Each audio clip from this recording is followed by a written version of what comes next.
तो दोस्तों, अब बांग्लादेश की अंतरिम सरकार के मुख्य सलाहकार मोहम्मद यूनुस ने आखिरकार स्वीकार कर लिया कि शेख हसीना के खिलाफ शुरू हुआ आंदोलन खुद से नहीं हुआ था, बल्कि एक सोची समझी प्लानिंग थी, जिसके बारे में संयुक्त राष्ट्र महासभा की बैठक में मोहम्मद यूनुस ने हाल ही में शेख हसीना के खिलाफ शुरू हुए आंदोलन के पीछे के असली मास्टरमाइंड के बारे में बताया है। और बांग्लादेश के एक प्रोफेसर ने पाकिस्तान के साथ मिलकर भारत के खिलाफ गौरी मिसाइल तैनात करने को कहा है। लेकिन इसी बीच अब बांग्लादेश में हिंदुओं पर अत्याचार थमने का नाम नहीं ले रहा और दुर्गा पूजा से पहले बांग्लादेश में इस्लामिक समूहों के जरिए कुछ मंदिरों को धमकियां मिली है, जिसने बांग्लादेश सरकार को एक बार फिर से घेर लिया है। पूरी खबर क्या है, आइए जानते हैं आज की इस वीडियो में। पर आगे बढ़ने से पहले इस वीडियो को एक लाइक करके चैनल को सब्सक्राइब जरूर कर लीजिए, क्योंकि यह आपके लिए 1 सेकंड का काम है, लेकिन इससे हमारी काफी बड़ी मदद होती है। दरअसल इस समय बांग्लादेश में नई सरकार आ चुकी है और इस नई सरकार के साथ साथ कट्टरपंथी संगठनों के हौसले भी बुलंद हो रहे हैं। जिन संगठनों पर शेख हसीना की सरकार ने बैन लगाए थे, अब वही बंगाली समाज के सबसे बड़े त्योहार दुर्गा पूजा में खलल डालने की कोशिश में जुट गए हैं। दरअसल बांग्लादेश में अल्पसंख्यक हिंदू समुदाय हाल ही में हुई हिंसा से उभरने की कोशिश करने के साथ साथ आगामी दुर्गा पूजा की तैयारी में जुट गया है। लेकिन बांग्लादेश में हालत चिंताजनक हो रहे हैं, क्योंकि कट्टरपंथी संगठन अब दुर्गा पूजा पर्व के खिलाफ सड़कों पर उतरने लगे हैं। बताते चले, ढाका समेत बांग्लादेश के अलग अलग इलाकों में कट्टरपंथी संगठन अल्पसंख्यक हिंदुओं के पर्व दुर्गा पूजा के खिलाफ मुहिम छेड़ रहे हैं। ढाका के कई इलाकों में कट्टरपंथी संगठनों के लोग हाथों में बैनर पोस्टर लेकर प्रदर्शन कर रहे हैं, जिन पर लिखा है, पूजा पाठ के नाम पर सड़कों को बाधित करने की इजाजत नहीं दी जाएगी। इन संगठनों का कहना है कि मंदिरों में मदिरा पान की अनुमति नहीं दी जाएगी। साथ ही प्रदूषण से बचने के लिए नदी तालाब में मूर्तियों का विसर्जन भी नहीं होने दिया जाएगा। और सिर्फ इतना ही नहीं, जिन सार्वजनिक मैदानों में वर्षों से दुर्गा पूजा के लिए बड़े पंडाल बनते रहे हैं और जहां पर्व मनाया जाता रहा है, वहां अब पर्व मनाने की अनुमति न देने के लिए भी यह संगठन मार्च कर रहे हैं। बांग्लादेश में कई जगहों पर पंडाल और मूर्तियों को तोड़ा जा रहा है। खुलना जैसे इलाके में कई मंदिरों में पर्चे फेंके गए हैं, जहां उन्हें कहा गया है कि अगर दुर्गा पूजा मनानी है तो 5 लाख टका देना होगा। आगामी दुर्गा पूजा को लेकर इंसाफ कीम का छात्र जनता नामक संगठन ने 16 सूत्री मांगे उठाई हैं, जो इस बात की ओर इशारा कर रहे हैं कि बांग्लादेश में आने वाला दुर्गा पूजा का पर्व हिंदू समुदाय के लिए बेहद मुश्किल भरा हो सकता है।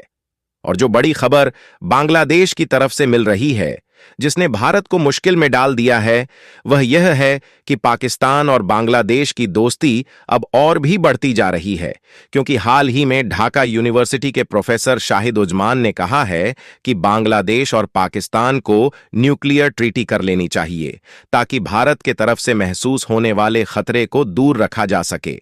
इसको लेकर प्रोफेसर ने सलाह दी है कि बांग्लादेश को पाकिस्तान की गौरी परमाणु मिसाइल तैनात कर देनी चाहिए, ताकि भारत कोई उलटा कदम न उठा सके और भारत किसी भी तरह से बांग्लादेश को नुकसान नहीं पहुंचा पाए। बताते चले, प्रोफेसर शाहिद उजमान के पाकिस्तानी समर्थन वाले जमात इस्लामी पार्टी से करीबी संबंध हैं और यह बांग्लादेश में भारत के खिलाफ आवाज उठाने वाले लोगों में प्रमुख है, जो लगातार बांग्लादेश को पाकिस्तान के साथ जोड़ने का प्रयास करता आया है। लेकिन पाकिस्तान के साथ परमाणु समझौते की बात से बांग्लादेश में ही कई लोग परेशान हो गए और एक्सपर्ट्स का मानना है कि इससे परमाणु तकनीक की चोरी होगी, साथ ही हथियारों का बेतहाशा और गलत इस्तेमाल होगा। इसकी वजह से बांग्लादेश को अमेरिका और उसके साथी देशों की नाराजगी और विरोध का सामना भी करना पड़ेगा। यहां तक कि प्रोफेसर का प्रस्ताव काफी बवाल मचा रहा है। लेकिन देखना यह है कि क्या बांग्लादेश की वर्तमान सरकार पाकिस्तान के साथ परमाणु ट्रीटी करना चाहती है? क्या बांग्लादेश की सरकार भारत के खिलाफ गौरी मिसाइल तैनात करेगी? क्योंकि इससे उनकी विदेश नीति में भारी बदलाव आएगा, जो कि उनके खुद के देश के लिए ठीक नहीं होगा। लेकिन दोस्तों, शेख हसीना के खिलाफ जो आंदोलन हुआ था, अब उसके पीछे जिस व्यक्ति का हाथ था उसके बारे में खुद प्रोफेसर यूनुस ने स्वीकार कर लिया है और उस शख्स को यूनुस ने अपना विशेष सहायक बना रखा है। दरअसल मंगलवार को मोहम्मद यूनुस जब न्यूयॉर्क में क्लिंटन ग्लोबल इनिशिएटिव में बोल रहे थे तो उनके साथ पूर्व अमेरिकी राष्ट्रपति बिल क्लिंटन भी मौजूद थे। इस दौरान यूनुस ने शेख हसीना की सरकार को उखाड़ फेंकने वाले आंदोलन के पीछे के असल दिमाग के बारे में बताया। ढाका ट्रिब्यून की रिपोर्ट के अनुसार मोहम्मद यूनुस ने अपने विशेष सहायक महफूज आलम का परिचय कराते हुए कहा, वे भी किसी अन्य युवा की तरह ही दिखते हैं जिन्हें आप पहचान नहीं पाएंगे, लेकिन जब आप उन्हें काम करते हुए देखेंगे, जब आप उन्हें बोलते हुए सुनेंगे तो आप हिल जाएंगे। उन्होंने अपने भाषणों, अपने समर्पण और अपनी प्रतिबद्धता से पूरे देश को हिला दिया। इस दौरान मोहम्मद यूनुस ने छात्र प्रदर्शनकारियों के खिलाफ शेख हसीना सरकार की हिंसक कार्रवाई के बारे में भी बताया कि किस तरह से छात्र गोलियों के सामने निडर होकर खड़े रहे। आपको बता दें, बांग्लादेश में कई सप्ताह तक चले हिंसक प्रदर्शन के बाद 5 अगस्त को शेख हसीना ने प्रधानमंत्री पद से इस्तीफा दे दिया था और ढाका से भागकर भारत चली गई थी, जिसके बाद मोहम्मद यूनुस के नेतृत्व में बांग्लादेश में अंतरिम सरकार का गठन हुआ था। लेकिन दोस्तों, हैरानी वाली बात यह है कि जिस पाकिस्तान से बांग्लादेश की बनती नहीं थी, अब उसी देश से बांग्लादेश की दोस्ती बढ़ चुकी है और जन्मजात दुश्मनी भूलकर बांग्लादेश अब पाकिस्तान से हथियारों की डील कर रहा है। बांग्लादेश वह दिन भूल गया जब इसी पाकिस्तान ने उस पर अत्याचार किए थे, लाखों बांग्लादेशियों को मारा था। लेकिन अब बांग्लादेश की सेना पाकिस्तान से बख्ता शिकन एंटी टैंक गाइडेड मिसाइल खरीदने की तैयारी में है। दरअसल बांग्लादेश ने हाल ही में पाकिस्तान ऑर्डिनेंस फैक्ट्री से आर्टिलरी एम्यूनिशन और एटीजीएम ऑन ऑर्डर किया है। असल में पाकिस्तान की एंटी टैंक गाइडेड मिसाइल बख्ता शिकन देखने में चीन के नॉर निको HJ-A यानी होंगजन 8 जैसा दिखता है। माना जाता है कि पाकिस्तान ने चीन से लाइसेंस लेकर इसका निर्माण अपने यहां किया और उसका नाम बदल दिया।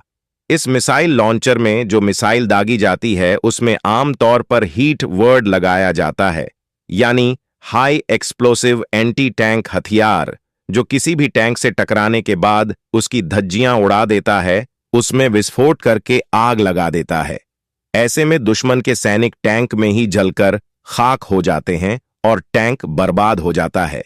ऐसे में इस हथियार के बांग्लादेशी सेना के पास होने से भारत सीमा पर थोड़ी दिक्कत आ सकती है, लेकिन ज्यादा फर्क नहीं पड़ेगा क्योंकि भारतीय सेना के पास ज्यादा हल्के, सटीक, तेज और वैरायटी के एंटी टैंक गाइडेड मिसाइलें हैं जो इन हथियारों की धज्जियां उड़ा देंगे। और दोस्तों, आपको क्या लगता है कि बांग्लादेश को गौरी मिसाइल मिलने से पहले भारत को कार्रवाई करनी चाहिए या नहीं? अपनी राय कमेंट में जरूर बताइए और इस वीडियो को एक लाइक करके अपने मित्रों तक शेयर जरूर करें ताकि उन्हें भी जानकारी मिल सके। इसी तरह और भी नॉलेजेबल वीडियो देखने के लिए चैनल को सब्सक्राइब करके बेल आइकन को ऑल पर जरूर सेलेक्ट करें। जय हिंद।